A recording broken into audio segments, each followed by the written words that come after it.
Question is that the motion be agreed to. I call Sarah Dowie. Thank you, Mr Speaker, for the opportunity to speak on the first reading of the Electricity Transparency Bill, sponsored by the member opposite, Mr Shearer, and I rise in opposition to this bill. In the way that Mr Shearer describes this bill, certainly on the face of it, more transparency sounds like a good idea. But at the end of the day, I think that this bill is misconceived. And the question really is, why is this so-called extra transparency needed? What is it actually trying to achieve? What is the problem that this bill would solve? And if it was passed, what would be the effect on the electricity market and, in particular, retailers in the industry? And the government maintains that while this bill may be well-intentioned, it's misguided for a number of reasons, and I will come to outline those shortly.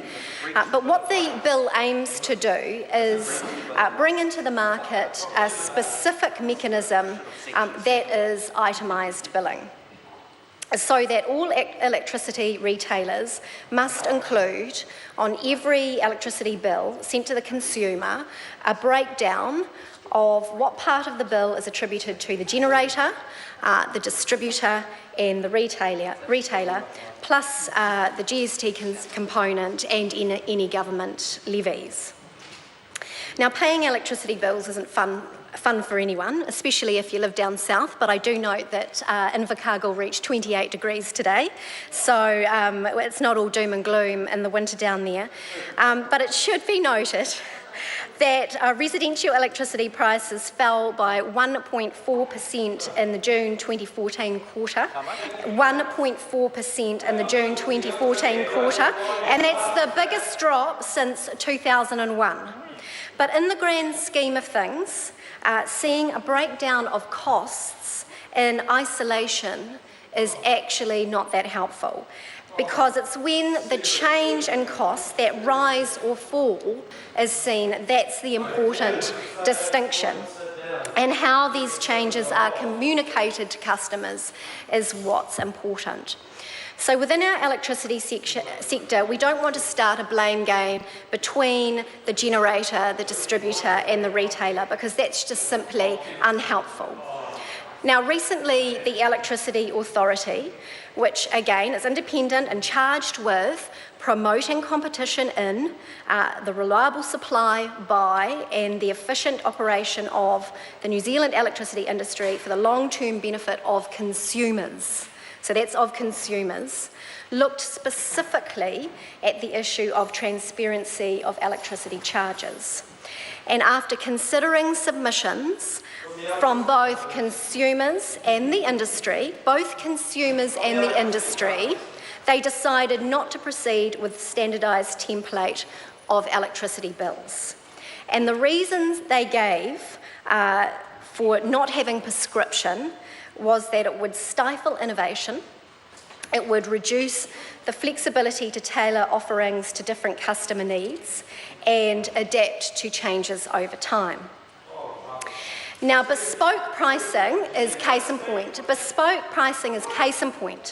Developing and grouping options for a particular type of consumer for their benefit, which also gives the retailer a competitive point of difference. It's a made-to-measure approach. If retailers have to report prices in a standardised way, it will be difficult to do, and it will be costly administration-wise, which will ultimately be put back onto the consumer to go through this detail and break the information down. So the effect of standardisation may be that retailers move away from bespoke options to a more one-size-fits-all type product. And as I said before, those administration costs of having to break all those details down will be passed on to the consumer.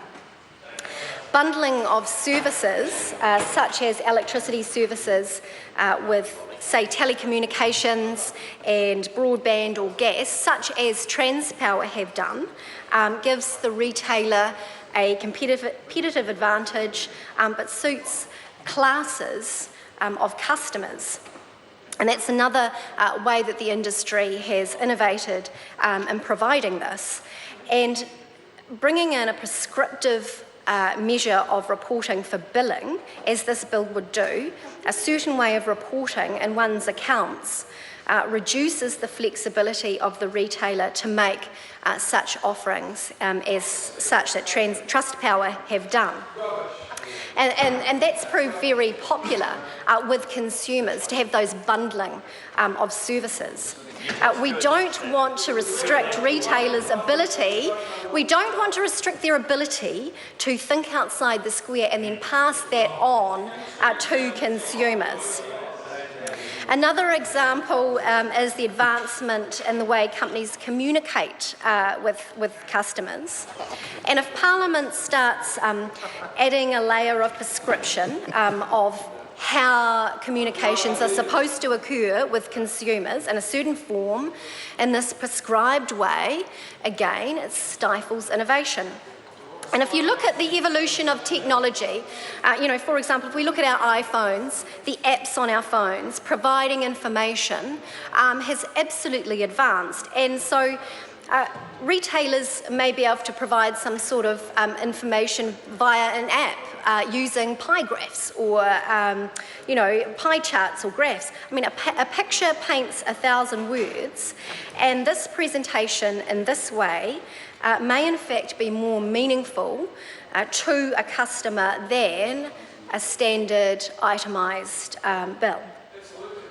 So this type of prescription doesn't take into account how quickly the scene in the electricity market can actually change, or its structure.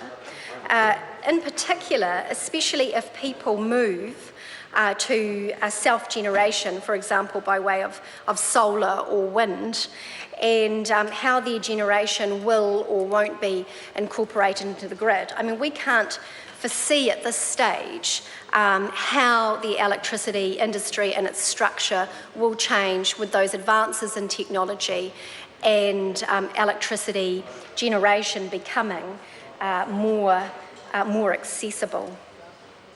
The other thing that I want to touch on in this bill is it wants consumers' accounts to detail in percentage terms the amount of renewable energy of electricity used so that consumers can make an informed choice as to their electricity use. Well, companies are already using a percentage of renewables in their own marketing campaigns, and this information doesn't need to be accessed via a bill or an account. It's on the net, and as I said before, different companies are using it to attract their customers through their marketing brand, holding themselves out as a renewable provider and being responsible users of the environment. And Meridian Energy is an example of that advertises that it is 100% renewable generation. So look, while this bill has good intentions, the government believes that it is misguided, it's restrictive and it's far too prescriptive. It doesn't solve an issue. Instead, it would prevent innovation and evolution in the industry, and would not, at the end of the day, be good for consumers. And so, therefore, I do not support this bill.